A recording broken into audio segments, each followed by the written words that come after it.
A continuación, hará su presentación el señor Scott Blackmun, Chief Executive Officer del Comité Olímpico de Estados Unidos. Lo recibimos con un fuerte aplauso.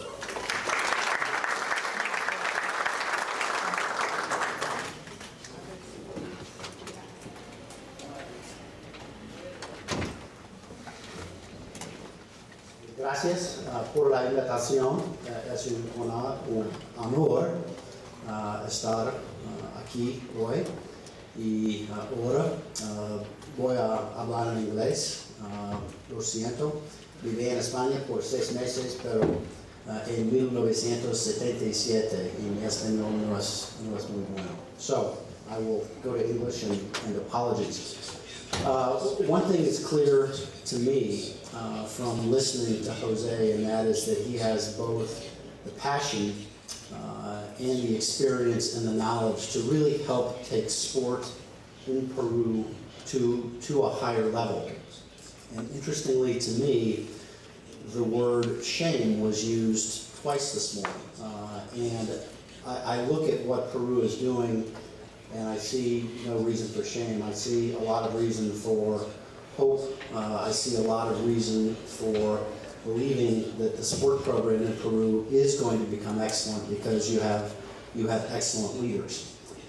One of the things that we have in common with Peru right now is that as a country, we are not investing in sport.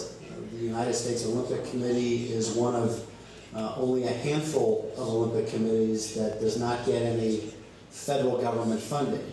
And importantly, our federal government also does not invest in sport at the grassroots level. I'm not going to repeat all of these statistics that you see here on the screen, but we have a very, very significant problem in the United States in terms of the level of activity that our youth are engaged in, and it's one of my greatest concerns.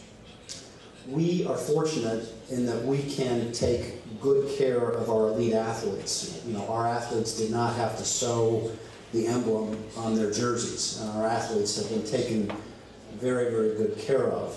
But as I look ahead 5 years and 10 years and 20 years, the statistics on this screen are a great cause for concern. And if you look at countries like China and Russia and Australia, that as countries are investing in sport, I think you're going to see that pay very, very significant returns. And they're not expenditures in sport, they are investments in sport. And one of the most amazing things to me is that the current generation of children being born in the United States will likely be the first generation of children that does not outlive their parents.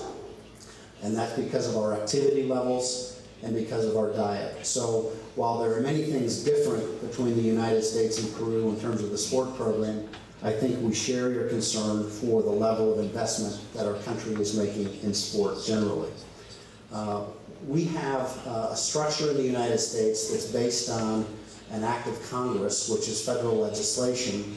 The U.S. Olympic Committee was created to be the United States representative to the U.S. Olympic movement. Our job is basically to oversee the development of sport in the United States. We have one asset with which to do that, and that is the Olympic marks, images, and terminology. So all of our revenue is derived from our sponsorship relationships, and in the United States we have the right to grant those marks, images, and terminology because of the Amateur Sports Act. So we are the coordinating body for Olympic sport in the United States, but we're also part of a much bigger worldwide Olympic movement that's governed by the International Olympic Committee. And the things that we do in the United States, we do in concert with the International Olympic Committee to try to build the worldwide Olympic brand and represent the great things that the Olympic movement represents. And you know, Jose showed the slide that talked about how American athletes are viewed by Americans, and importantly, you know, the International Olympic Committee has said that the values of friendship, excellence, and respect are what make Olympic sport different than other sport, and making the world a better place through sport.